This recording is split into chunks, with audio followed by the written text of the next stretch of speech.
everybody. Today is February 12th, and it's the weekly meeting of the Successful Neural Network, but a very special meeting today with, as we oftentimes do have a guest today, we have a very special guest with us, and that's Ryan Allen from Delmar High School in Delmar, Delaware, and he is our current Phil teacher who's got some exciting things to share with us. So, we'll just go ahead and start in. And I think everybody that's in the meeting right now, Ryan, knows for months now about what you've been doing. But for the folks who are watching the recording, could you just tell a little bit about how you got to where you are? In other words, the time that hearing about it from Gregory, your state supervisor, taking some time over the year to look at it, and then some of those implementation steps, and then we'll get to what you've been doing and what the students have done and the scores. So, and hi to Ali, good to see you with us. Yeah. All right, Ryan, so tell us your Good. story.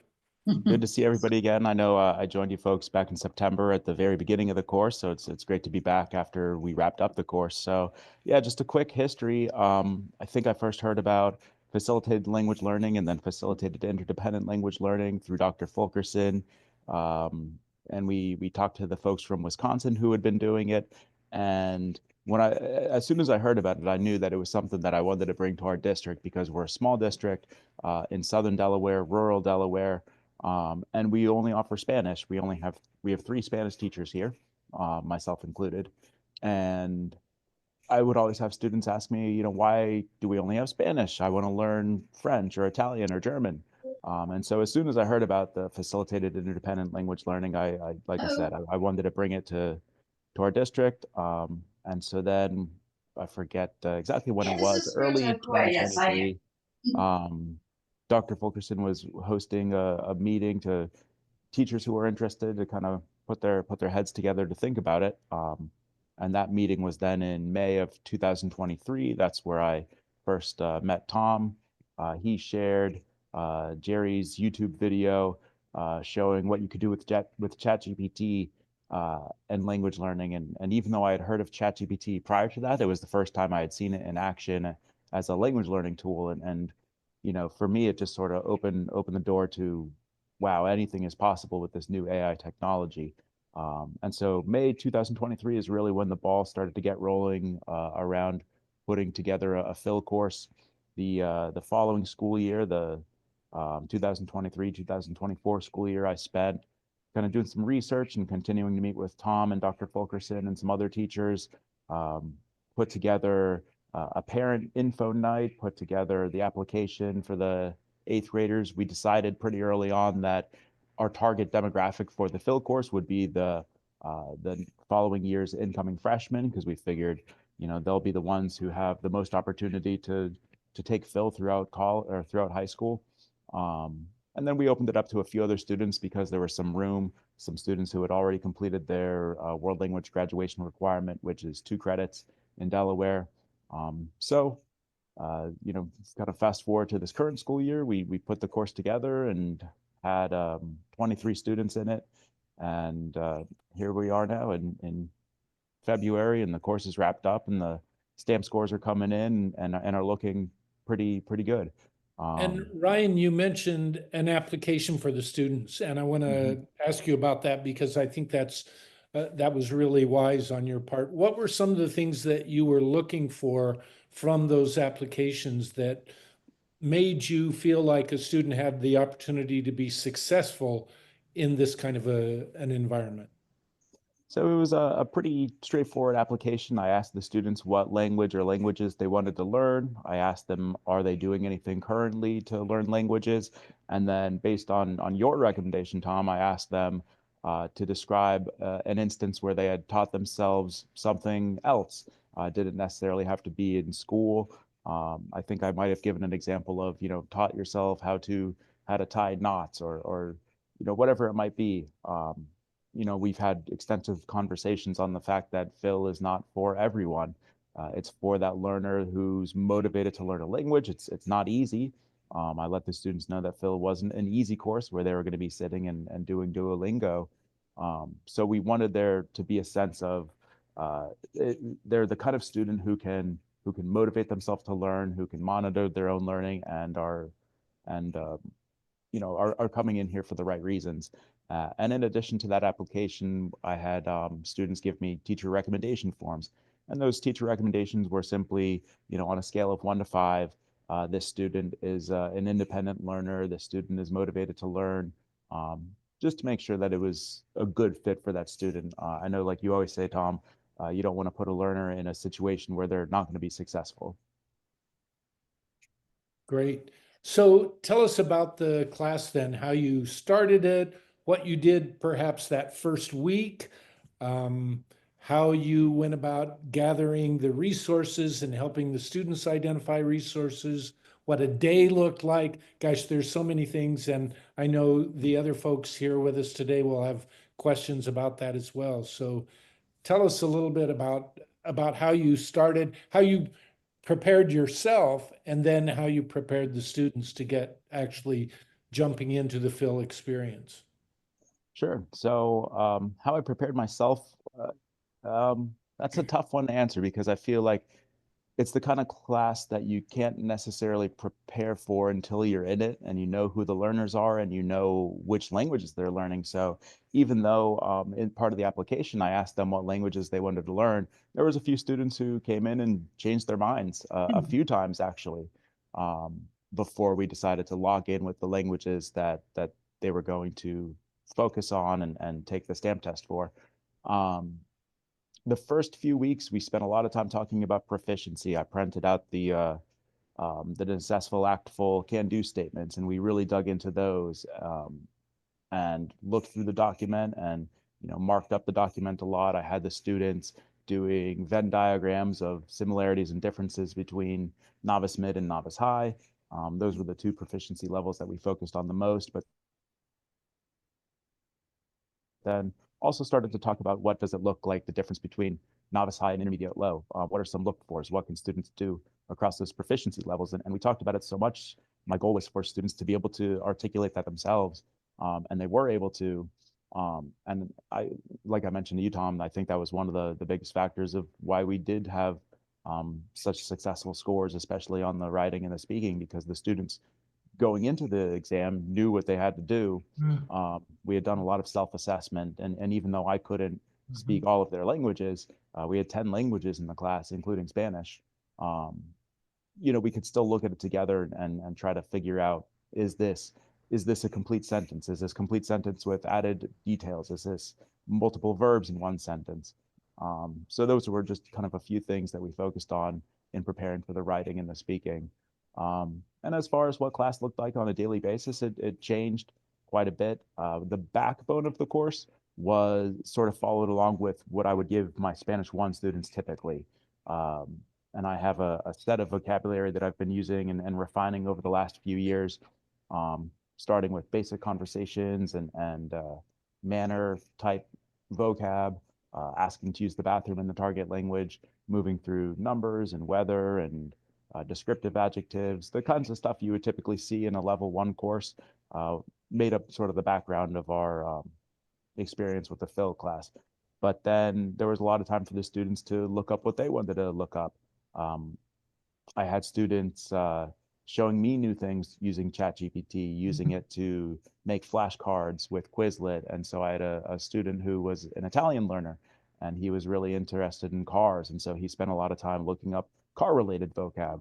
Um, and then as far as resources go, I had some grant money through Dr. Fulkerson that I'd use to purchase books. And so I have a dedicated section on my bookshelf to books in a bunch of the different target languages. And so in the first few weeks, I wanted the students to make sure that the language that they picked was the one that they wanted to stick with. So we took some time to explore the various languages and take a look at the different resources that I had before they decided to lock in, which I think was a good move.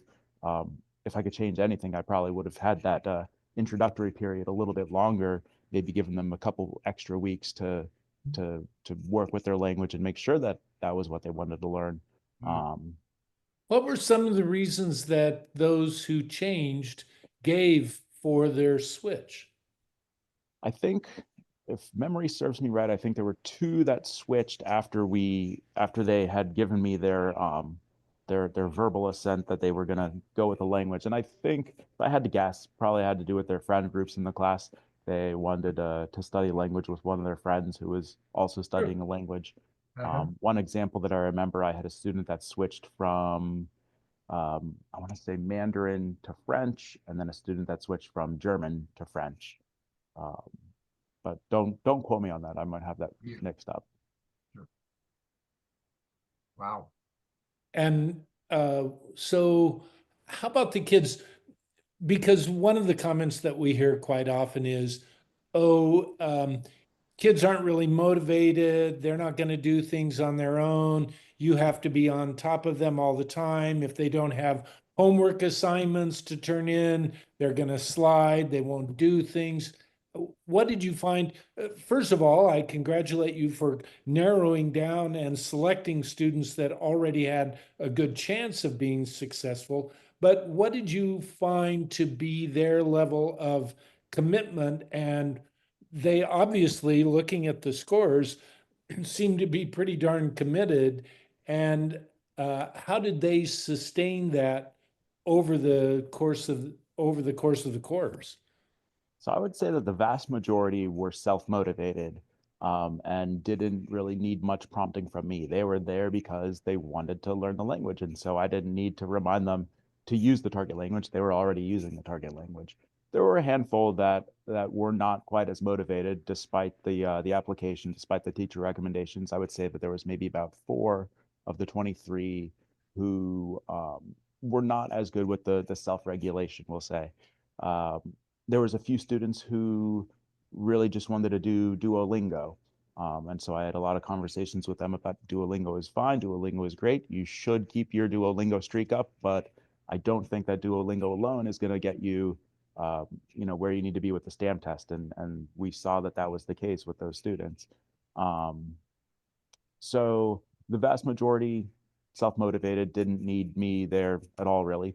But a few of them I think did. And so trying to find the balance between giving them space and also giving them guidance, um, took some practice. And I would still, I'm still sort of debriefing myself on it and thinking about what I'm going to do differently next time. Um, I did try to give them weekly assignments and weekly goal measuring. We spent a lot of time about talking about SMART goals and setting specific actionable goals, and then coming up with activities that aligned with those goals. We made sure that the goals were based on the can-do statement. So by the end of the week, I want to be able to read 3 target language stories and be able to extract the main ideas. And so then I had them, first come up with their goals, but then set out a list of activities that they wanted to accomplish throughout the week that would help them reach those goals. And then at the end of the week, I had space for them to reflect on how they think that they did. And so we had a lot of conversations around, students who would make their goals. I want to do Duolingo every day. And I would tell them, that's not a goal that's aligned with a can-do statement. That's an example of an activity to help you reach your goal. So really kind of defining goals versus activities versus then, the reflection on it. Um, and I had mentioned I had come up with some weekly activities for them. So about halfway through the course, I started to kind of step in a little bit more and to try to push them toward doing a wider variety of activities. And this was mostly targeted toward the students who just wanted to stick with the Duolingo, but I gave it to everybody because my thought was that some of the activities would be, for example, ask ChatGPT to write a story in the target language using the vocab, because we can upload the vocabulary list to ChatGPT, and then that way, hopefully, the stories are going to be aligned with the vocab that the students have known and practiced. So generate a story for me, and then copy and paste that story into a website that we were using called Natural Readers, which has AI voices in all the languages, and they're pretty good AI voices, and you can speed it up, you can slow it down. So an example of a weekly activity would be generate that story, put it into Natural Reader, and then listen to it along with reading it. So just trying to make sure that we had a good balance of reading, writing, speaking, and listening going on every week. So still a balancing act of giving them the space to thrive, but also giving them ideas of good activities um, that would be hopefully something that they would want to do and were doing anyway, so that what I was giving them wasn't necessarily more work, but something to help them focus their learning more efficiently. What about, this will be one that everybody wants to know. What about grades? Hmm. How are you grading them as the semester progressed? So So as ultimately, the grade was going to be determined by their proficiencies validated by the stamp test performance. Right, exactly, yeah. So throughout the semester, I would give grades to their weekly goal sheet as long as they did it and it made sense. And we had been having conversations about it throughout the week, so I don't think that there was ever any surprises for grades as far as that goes. But as long as they did it and they were showing that they were doing their work, they got fine grades. And like you said, the stamp test was a big part too. Toward the end of the course, if there were students that were missing work for the class, I told them, look, let's worry about the stamp test first. You do well in the stamp test, then everything that we had done up to the point of the stamp test was to hopefully try to get them to do well on the stamp test. And so if they ultimately did well on the stamp test, you know, that was more important in my mind than them coming up with, missing assignments. So um, I love it. I we love it. we had grades throughout, but yeah, like you mentioned, the stamp test was the big thing. The grades were, in case you didn't do as well on the stamp test, at least you don't suffer. All right. I'm And just enthusiastic and I could keep going, but I'm going to let other folks jump in. So Debbie. yeah, I want to go back a little bit with the goal setting and the sort of the formative assessment on assignments and things. Mm-hmm. How did students determine whether they were, I don't know, speaking correctly or writing correctly? What did they use to make sure that across all the modes of communication, they were going to be ready for stamp? In other words, on those weekly assignments or tasks or whatever, because you don't speak all those languages. So what did they do? So the writing, when I needed to assess writing and I didn't understand the language, I would use my phone and use the Google Translate has the photo mode, and so then that'll put it into English. The Romance languages, I could look at it and sort of get a sense of the proficiency level just through Spanish cognates with those words. Um, and as the proficiency model um, doesn't deduct points for spelling mistakes, grammatical mistakes, as long as we can understand what they're saying. So I was able to kind of look at the Romance languages and get a sense of their proficiency. Um, but then it was just a lot of conversations and asking students like, all right, you wrote this, what is that word or what is that character for the Asian languages? um, are you writing in complete sentences? Show me how you're writing in complete sentences. So a lot of ongoing conversations with that. As far as the speaking goes, one thing that we did a lot of is I would have the students, if they had a target language partner, have a conversation with that target language partner, record your conversation, and then transcribe the conversation together. So that way they were putting their spoken output into words and then able to analyze it like that. Um, and then as far as pronunciation goes, one of the questions that I got a lot was, I'm having trouble with pronunciation. What should I do? We used a lot of, like I said, the natural reader for the AI pronunciation, even Google Translate's pronunciation feature. So using that as a model. One area that we lacked in was definitely having the target language tutors, which I, you know, realized that that was going to be a challenge from the start. And then just trying to find them turned out to be challenging, but then also having them go through the volunteer process of filling out the forms um, to come into the building. So that's my number one thing of what to do differently next time is put more work into finding tutors, even if it's online, via Zoom or Microsoft Teams, trying to hook up with colleagues across the state of Delaware, um, teachers who are, have class at the same time as I do, who, maybe we can talk to their learners in the different target language because Delaware has a wealth of different target languages. taught. So yeah, finding those target language tutors, or even students also learning the same language with a target language speaker, is my #1 goal for the next time.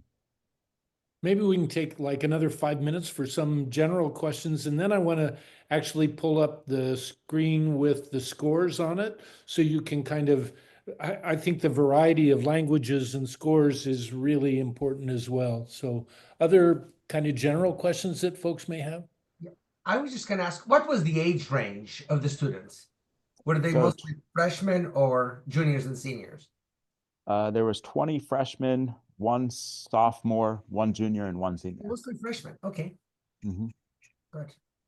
So Ryan, I did a study, a 5-year study with using the STAMP test and looking at goal setting. And one of the things that we discovered in that study is the teacher effect on how they scored and how the level of proficiency. And we noticed that the teacher effect is minimal, which is interesting, as their ability to set goals increased. Have you found that to be true? Could you break that down a little for me, please? Sure. Like you taught them how to set goals, right? With Mhm. using the can-do statements as your context. So have you found that as the impact, like the amount of time you have to invest in your learners decreases, for example, over time as a facilitator, as they get better acquainted with how to set goals? I think that it depended on the student for sure. There was a lot of variation across even the freshmen. There were a couple of the German learners. I don't think I redirected one time, and they scored fantastically. In fact, I would say that German was probably out of all the languages in the class, the one that the students did the best on. I saw that on the as a whole. scores, yeah. And then I would say that there were a few students that I consistently found myself redirecting. And it was a lot of the same conversations over again, which I guess I just attribute to them being freshmen and being new to high school in general. So I think that the ones who seemed the most motivated were throughout the course, and the ones that needed the most support throughout the course. So I don't know if there was an effect of what I had taught them as far as the self reflections go, at least not that I noticed. How would you describe yourself as a facilitator? I would say, I don't know, that's a good question. I try to listen to what the students need. I try to get at the heart of what is giving them an issue if they're having any issues, and then trying to come up with a solution for it. And then also trying to get them to come to the solution on their own rather than me simply giving them the solution. Nice. Thanks. Crystal, about you have a frequent- question. Yeah, go ahead, Dessa. Go ahead, Dessa. No, Crystal had a question. Oh, I'm sorry, Crystal. Crystal, did you have a question? Yeah, I was kicked off. Yeah, actually, OPS in Nebraska, they're planning to start the program. So what we need to do is before the start, we want to have our like state level guiding document so that we don't let loose everything. You know what I mean? It's like we want the best practice to be included, to be described in the document, guiding documents from state level. So the most challenging question when we have the discussion I got from teachers is that, why do we need a fully certified world language teacher? So we know, but we know there are things paraprofessionals cannot do because they want to fill in the classroom. If you are not teaching the language as like those languages teachers in other classrooms, then why can't they use a paraprofessional? So I would like to hear from Ryan, the classroom teacher, how your endorsement of world language and your knowledge of language acquisition really helps your students? Sure. So I guess to start off, I think that Delaware has a really good framework for world language education. The 2-credit requirement, I think, is a good one. There's been discussions of getting rid of that in the recent past, unfortunately, but those efforts have always been shot down. I know that proponents of world language want to see more years required, a 3-year requirement, which would be fantastic. And in lieu of sitting in a course, Delaware's policies allow for Apple scores, stamp scores to count for credits. And the way that Delaware is set up is that if you get a score, if you get at least 3 novice highs and at least 1 novice mid on the stamp test, you qualify for the 2 credits. And then there's a document that we refer to as the common district practices for awarding the credits. And according to that document, if the student scores at least a novice mid across the 4 levels of the stamp, then they would get 1 credit. And so we use that sort of as our guideline of what the field class would look like as far as awarding the graduation requirements. To your question of, does there need to be a certified teacher? Would a paraprofessional work? I think that in today's day and age, when teachers are so challenging to find, a lot of districts are turning to paraprofessionals, either to save costs or because they can't find world language educators. I know that here at Del Mar in the past, we've had a heck of a time trying to find world language teachers. And we've had situations where there was a long-term sub essentially filling a teacher role where there was no teacher in that role. It was just a long-term sub. And so then I guess that raises questions of the legitimacy of the credits. If it's not a certified teacher, but the students are still in the class, should they be awarded the credits? You can't punish the students for not having a certified world language teacher. I think that it'd be great if every classroom did have a certified world language teacher, but just due to reality, that's not always feasible or possible, unfortunately. And now in the context of this Phil class, we had the discussion of how are the students going to be able to get the credit if I'm only certified to teach Spanish. And so that's why we decided to go with the stamp test to award the credit. I don't know if that answered your question or if there's anything I should follow up on. Yeah, thank you. Kind of helped me understand, and also they just want to know what language fully certified teachers can do that paraprofessionals cannot. So we want to block the paraprofessional out if we introduce field program in Nebraska, field model into Nebraska. Because if we allow paraprofessional in, that would be very problematic. Yeah. So yeah, I would say that using having the stamp test, I would recommend writing it into the state policy that you would accept the stamp test or the Apple test, some external measure to help qualify their proficiencies. Yep. Ruda, thank you. were you gonna say something? It seems to me that a paraprofessional would not have the understanding and the depth of knowledge of proficiency to be able to guide learners. I certainly don't think that every language teacher, every language test, like in Ryan, in your class, we don't have to have a teacher certified in each of the languages that your learners are learning. That I think we're beyond that. But I do think that there are 2 things: proficiency, of course, and some basic understanding of second language acquisition. How can you guide, somebody, a paraprofessional, say, well, why not do Duolingo every day? No problem. What would be that person's understanding of how to incorporate cultural aspects of the language? I think those are the concerns that I would try to outline, Crystal, if I were writing a state document, because these are not concepts that one can just pick up.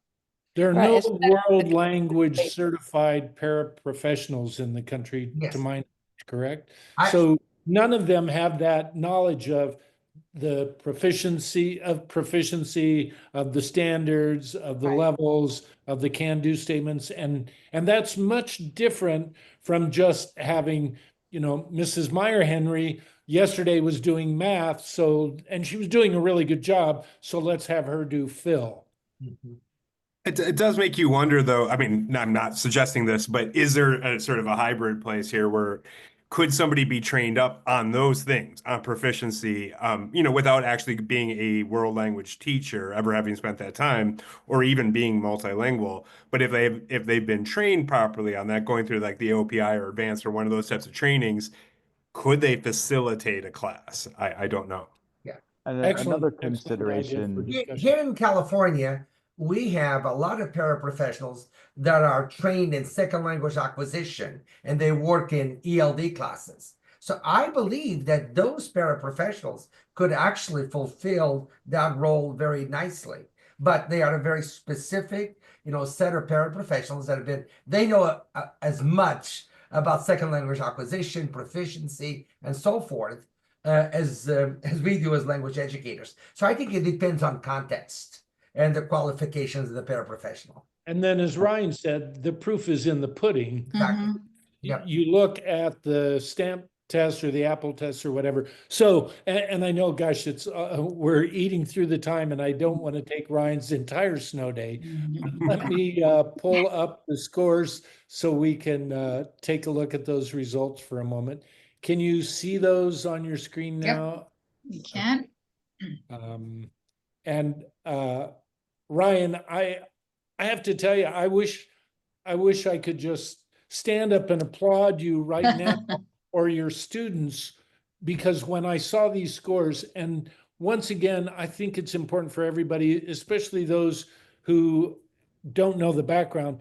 These kids were tested on the 74th day, not even 15 weeks of language learning, and they were able, 8 of them without question, at the novice high level or above on at least 3 of the indicators. And look at the variety of languages. And there was a question that a few people had about, was there a heritage background or some sort of linguistic background? And I'm particularly curious about those who were learning Asian languages, because look at this, you've got a Japanese student and I thought there was one other one, Korean.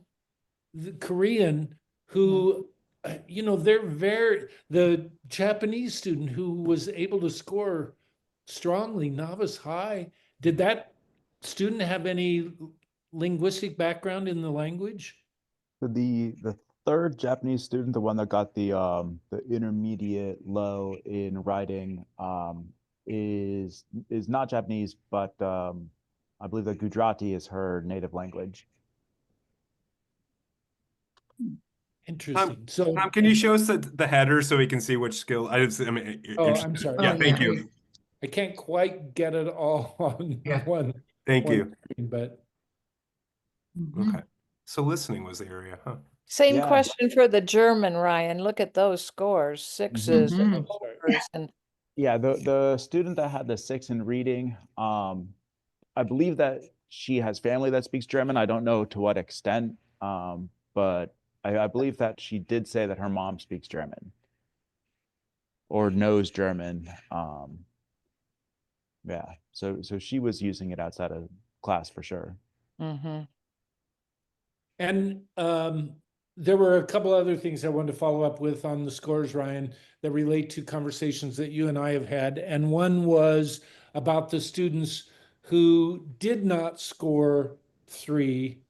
What was their reaction to not reaching that graduation level after 1 year? They were fine with it. For example, the Japanese learner that had the 3-2-1-1, she had already speaks Spanish at home, had gotten her graduation requirement with the Spanish, but so I tried to frame it in a conversation of, I know that your listening and your speaking scores weren't where you wanted them to be, But look at it this way, in about 4 months' time, you are reading Japanese on the level of somebody who's done 2 years of Japanese Yep. with a Japanese teacher. And Yes. so trying to pick out the wins wherever they were. You know, the French learner that had the 4-4-1-4, the one in listening, you know, that same conversation. I know your listening score isn't where you wanted it to be, but gosh, you're reading, writing, and speaking on the level of somebody who's completed French 3. Yeah. And for that student and for a few of the other students, we do plan to retest them.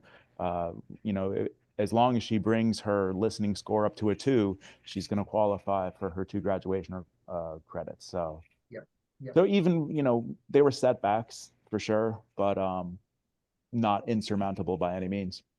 It's not like getting an F or a D because they didn't make it. It's just, okay, that's the whole beauty in my mind of asset-based assessment is, hey, here's what you've been doing right. Here's what you need to do to bring up what you want to bring up and go from there. And Were there, the interesting part too is that you use at the very first week, you introduced the difference between the various levels, how you might have to add more descriptive words, for example, so you can give them that kind of feedback, which I think, Ryan, is also a huge feedback is a huge changer in effort that students put in learning. And I think that's a big responsibility of a facilitator. And it sounds like the way you did it was really, to me, very impressive. You know, taking that right away, introducing the different levels, but showing what it takes to get to the next level and using that then as an interpretation of their score. So it's not grade dependent. It's, I have to put in more effort to get where I need to be. Right, So, exactly. So did any of them will talk they about- be continuing on Okay. their own then this next semester? And those that want to retest will, or just when they feel ready? So I told them that I'll probably place the order in about 1 or 2 months. I'd like to get them retested before spring break, just because I know in April and May it's sort of Avant's busy season. So I want to try to get time to get those in. But yeah, I told them to think, you know, 1 or 2 months out. Practice in the meantime. Focus on what you need to focus on. The Korean learner, for example, I'm waiting to hear back from her, but I asked her, hey, you can either retake the reading or the listening, because if she brings either one of those 2 up to a 3, then she's going to qualify for her 2 credits to graduate. So yeah, hoping to get those done by spring break. And I- the you Korean mentioned, student you were just talking about, she's a freshman with no Korean background? Correct. Yep. Oh, wow. you Right. mentioned Oh. earlier, Ryan, that you really, you changed some things that you learned as a result of this experience. What would that be? Well, I would say that one of the biggest things was, like I said, implementing the goal monitoring about halfway through the semester. And then, like you said, the feedback. One thing that I started to do toward the end was walk around the class with, we have like these little whiteboards. And so I would walk around with a stack of whiteboards and a expo marker and just kind of observe and ask the students to talk to me about what it is that they're doing. Explain, you know, teach me new words, or if they're having trouble, what is it that you're having trouble with, and just trying to be really specific about what the issue is rather than pronunciation. My issue is pronouncing these letters. And so I would walk around with these whiteboards, observe, and just sort of jot down some notes of, here, I think you should maybe work on these 3 things, or go to this website and give this a try. Awesome. So just that in, you know, that live in-time feedback, things like that. Hey, Ryan, Right. question, we're just curious, did you feel like the students' imagination or sort of curiosity about which language they choose was limited by the amount of assessments that were available by the languages? I mean, were there languages that they would have rather have done, but they didn't, there's no assessment, so they didn't pursue that? I don't think so. And I'm trying to look back. I know that here in Del Mar we do have a large Gujarati population, and so I did have a few of them wanting to study Gujarati, but were unable to do so because there was no test for it. But off the top of my head, I don't remember any other languages that students mentioned that there wasn't a test for. I know that there might have been one but I can't think of what it was off the top of my head. And interestingly, for the next batch of Phil students, from what I remember looking through the applications, I think ASL is the most sought after one now, which is Great. fantastic. And as you see the scores, the two ASL students, came into it not knowing any ASL, and are interpreting signs at a novice high level and are signing at an intermediate low level. Wow. And so they're excited to work with next year's Phil students who are interested in doing ASL. Near us, just south of the border in Maryland, in the city of Salisbury, every Sunday or every other Sunday at the mall, there's a group of deaf folks that come together, and children of deaf adults come together to practice signing in the food court at the mall. And so one of the two ASL students went there to check it out, and had a great experience with it, and said that she's definitely going to be going back. So I think that was a big win. But yeah, so for next year, yeah, ASL was popular. I have a student that's interested in, I think it was Tagalog, if I'm saying that correctly. So yeah, we do have a wide range of the languages that the students are interested in, and for the most part, the test available hasn't really been too big of a limitation. Okay. You know, Good. Minneapolis, University of Minnesota has tons of assessments for Nebraska. Just made Crystal can talk about that, but they have almost, I don't know, over 200 different languages that including Native American languages. So that might be an option, Ryan, if you have that happen. That's right. And we're coming out with a Gujarati test on Friday. So Oh, perfect. Good. yeah. Great. Ryan, talking about next year just a little bit. First of all, I want to ask about the administrative reaction to Phil. What's that been like? So I feel I have a fun relationship with my administration. We get along great, but being as small as we are, it's almost like, especially when you're a world language teacher, you are not a priority, and I get that.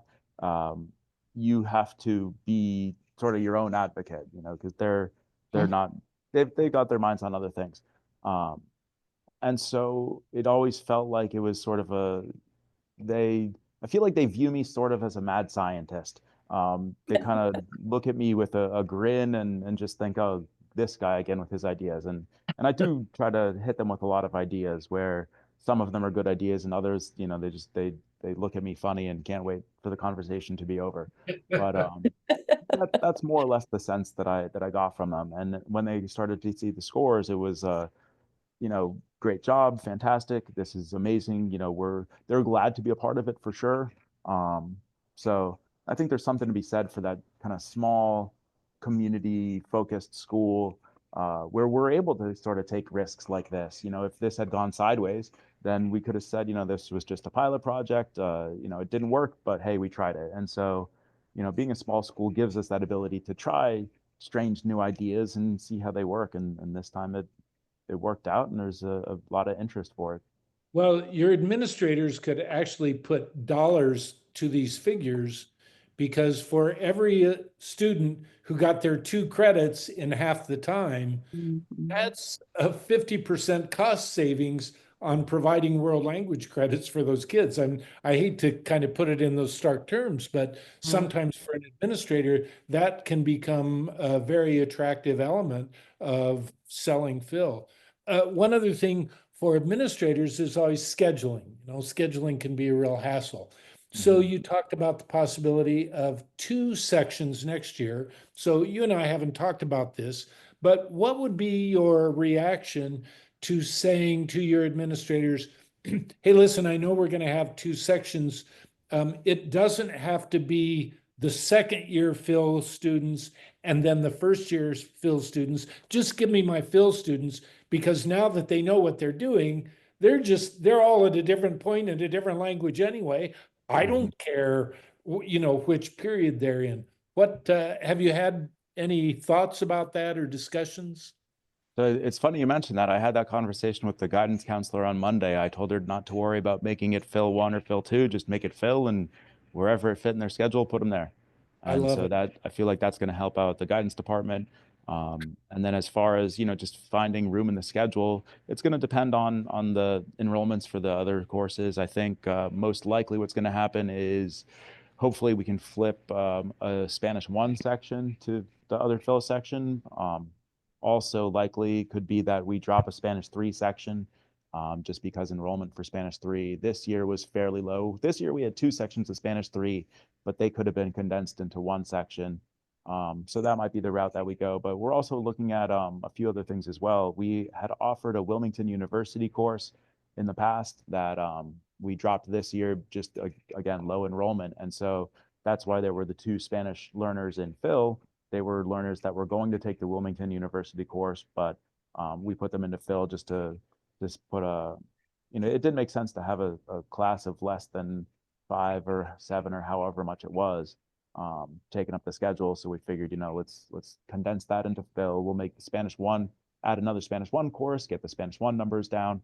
But we'd love to have the Wilmington University course back in the schedule, and then looking at potentially adding a heritage Spanish course, that if we needed to sort of bolster the numbers of the Wilmington University, we had conversations with the teacher about making it a Wilmington University / heritage course. So a lot of enrollment pattern issues need to be considered, and I guess we'll Yeah, cross that bridge after we do scheduling. Always. Well, what about your Spanish colleagues, your I was 2 gonna other say. Spanish teachers? Yes. What's been their reaction? They're excited for it. They're open to new ideas as well. The one teacher we have is his first year in Del Mar. He's from Spain, first year teaching in the United States, first year teaching in Delaware. So he's kind of coming in and trying to figure out his life. But he's supportive. And then the other colleague that I work with, we've been working together for the past about dozen years or so. Excited, supportive, wanting to know how it's going and just wanting to be a part of it and offer feedback. So You can control, Ryan, the number of people that you take through the survey that you give them or the questionnaire. Is that correct? Did I understand that correctly? yeah, so I took the applications from the incoming freshmen, and then if I have room for more, because I'd love to have 30 students in there would be great. If I need to bring in more, then there are some other students already in the high school, upperclassmen, who've completed their Spanish requirement but are interested in learning Japanese. So I've had a few conversations with other students that I've worked with before, who I know are dedicated to language learning, that I'm not going to have them fill out the application if they already completed their Spanish graduation requirement and they want to learn Japanese. Then come on in to Phil. You're more than welcome. Great. I love the opportunity for the kids to begin to layer languages, even in a small district. Yep. Oh, absolutely. We And the especially one for those less commonly taught languages. the one German learner is from Brazil, native Portuguese speaker. He got his certificate of multiliteracy in Spanish. So I had him first period for Phil, and then I had him 4th period for Spanish. So we got a double dose of each other every day. But so he got his certificate of multiliteracy in Spanish. Right now he's in the middle of taking his Portuguese test, and then hopefully he decides to continue with the German. He'd scored well enough to get his 2 credits, but didn't need his 2 credits because he had already gotten them through Spanish. But I think it'd be awesome if he can get the certificate of multiliteracy in German and graduates with 3 medal medallions, Wow. walking across the stage with his medallions clinking. I think that would be awesome. Yeah. If we can have 3 sport athletes, we should be able to have 3 language, Right, absolutely. whatever. Yeah. Other questions? Ryan, I just can't thank you enough for the serendipitous timing of the ability to have you right after the scores have come out. We didn't put it in the recording, but I want to make sure that folks who listen later know this was a 1 semester course. How many minutes a day did you have the students? About 90 minutes. Okay, so a basic block schedule. Right. Right. Yep, Okay. yep, every day for 1 semester. Yeah, yeah. Do And you then just And I think I had misunderstood that from the beginning, so Mm. I'm glad we were able to clarify that for folks. Debbie, what were do you? you have a sense of how much out of class time they spent? Like, did they fill out any questionnaires to that effect?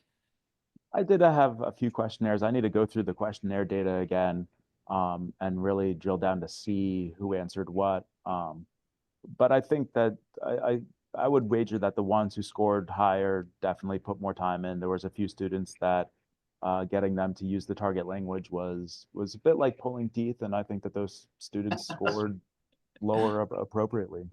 Yeah.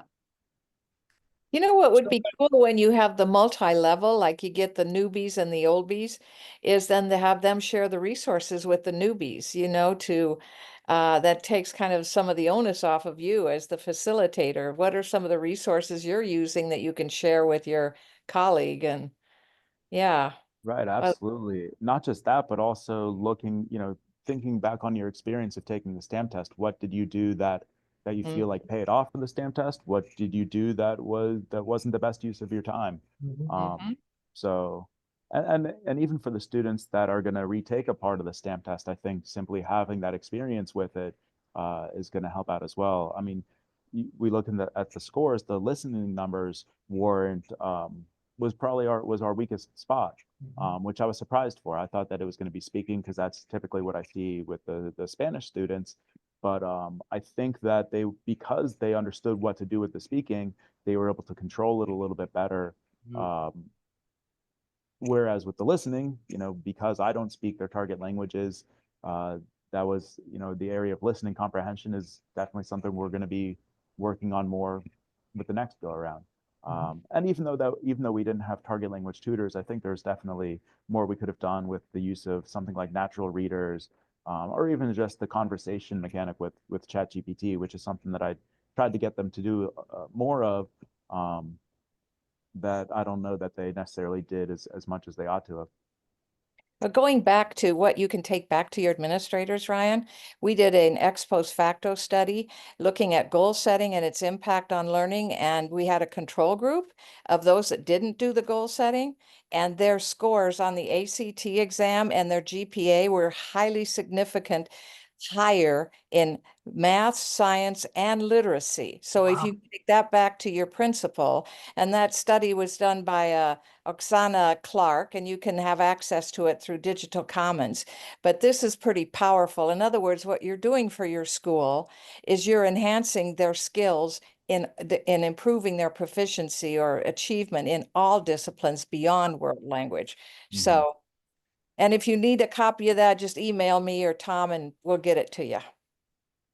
Sounds good. I appreciate it. So a few minutes going forward and a couple of really important questions to close out. What can we do for you going forward, both in the short term and longer term? What do you need? What could we help with? How big can you dream? And those of us here have the opportunity to really spend some time to do what needs to be done to help you. Yeah, I think that the biggest thing, the number one on my plate would be finding the target language tutors, whether that's people that come into the building, which would be fantastic, or even just working with somebody over the computer. So start thinking about a network of people that are interested in Phil, that are excited about language learning, who want to share, the gift of language. And that's really that's my number one, and really all I can think about at the moment. So Ryan, we normally record all of our neural network meetings and then put them on YouTube on an unlisted channel.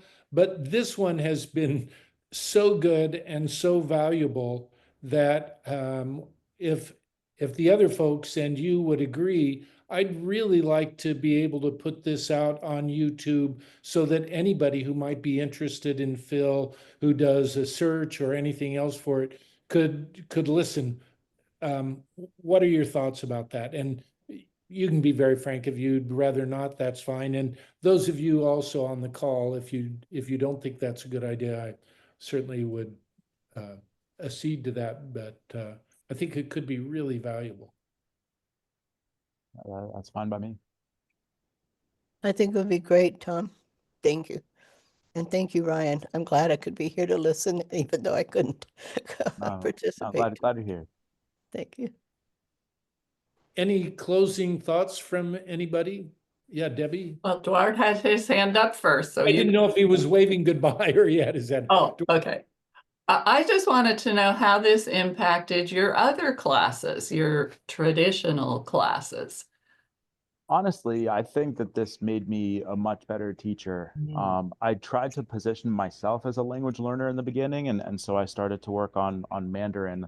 I picked Mandarin just because it was different than Spanish. Completely new way of thinking about language with the characters. So I tried to position myself as a language learner, and I think that that really helped sort of get in the headspace of here's somebody that's learning a language from nothing. Whereas with Spanish, I've known Spanish for some time. That I was no, even though I'm still considering myself a Spanish learner. I'm not a native speaker of Spanish. It was different, you know. So I try to put myself in the learner of in the position of somebody who's learning from nothing. And so I think that that helps me communicate with students better. For the longest time, I feel like I had made, you know, assumptions about language learning but I feel like this helps me kind of break it down, slow down, remember, all right, these kids are coming in with, you know, all sorts of different backgrounds and thinking about language learning as incremental. You know, vocabulary learning itself is incremental.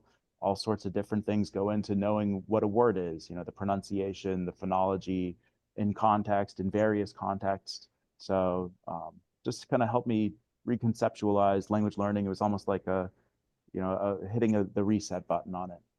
And I think that's an amazing tip for future teachers in the Phil world, right? Like, this is what a great opportunity to pick up another language or just have that experience again. And for your students to see you do that together. Wow, that's really powerful. Well done. Thank you. And it certainly helped me, you know, when the Mandarin learner had questions, I kind of knew what she was talking about a lot of the time. But she was going for traditional Mandarin and I was practicing simplified, so there was some overlap. But even learning things like, you know, I found out through Phil that about half of the Mandarin Hanzi correspond with the Japanese kanji. You know, it's the symbol means the same thing. They'll have a different word, a different pronunciation, but you know, that's something that I wouldn't have known had I not started doing the Phil course. So finding different bridges like that across the different languages, and I'm excited to continue with that. You know, I hope that I can stay on this Phil journey for years to come. We do too. The question I was going to pose to Ryan is, in terms of professional learning or professional development, what could we do for you to support you as you go forward as a Phil teacher? Honestly, you know, let's keep having these sessions. Let's keep bouncing around ideas. With the AI technology is getting better and better. When you find a new use of AI technology, let me know. I know Tom would reach out every so often saying like, hey, did you know you could do this? And most of the time I said, oh, golly, no, I didn't, but that's pretty awesome. I'm gonna start doing that. So when you folks find out new things, you know, forward them, share them. If you have research studies that you're like, hey, I think you'll get something from this. I love reading research. So when you have good ideas, send them my way. I'd say that's my number one, and something that doesn't, you know, require a whole lot of funding for that. And I don't know if you saw Jerry's latest video. He came out with another one a couple of weeks ago. I can't remember if I passed that on to you or not, but he's a big supporter of what we're doing too. So take a look at that. It's about the variety of approaches that work for different people, and it was really excellent. I know Debbie had some really good comments about that as well as others. Great. All right. Anything else? I just want to know, are your students allowed to access streaming content or not? Because Yeah. I think, like, for me, I listened to French TV this morning because I participated with my retired French group earlier. with the listening, that is a skill that we know from the language flagship has always been a little bit weaker. Right. But there's so much content that they could listen to. And the beauty of watching a broadcast is you get like the CNN headlines too. Mhm. So if they are allowed to access that, you should be able to stream content for listening and reading a little bit with the students and increase that listening, because we know that's one of the weaker skills in especially with the critical languages. Right. Yeah. The students, we have access to YouTube, so they used a lot of the YouTube, and I know that that's one thing in particular that really helped the ASL learners. They were always, looking at YouTube and signing along with, the interpreters for, this video and that video. But yeah, so I think that finding more programming in the target languages would be fantastic. And I'm not sure what else we have access to apart from YouTube here in the school, but that was something that we did use a lot of. Once again, Ryan, I just can't thank you enough for your courage in taking up the challenge of doing something so completely different. And I especially want you to congratulate your students on our behalf for their great success in learning language. Even those who didn't make it as far as they want to, we hope that they will be encouraged to keep going as well and reach their language learning goals. So Yep. thank you to everybody who was with us today. And thank you, Ryan, again, for all that you've been doing with kids to help them increase their proficiency in other languages. Sure. And Thanks, thanks for Brian. being out and offering feedback and support. So it's, we definitely felt like we weren't alone in this. Felt like we always, had you with us along the whole time. So appreciate all that you do. Thank you.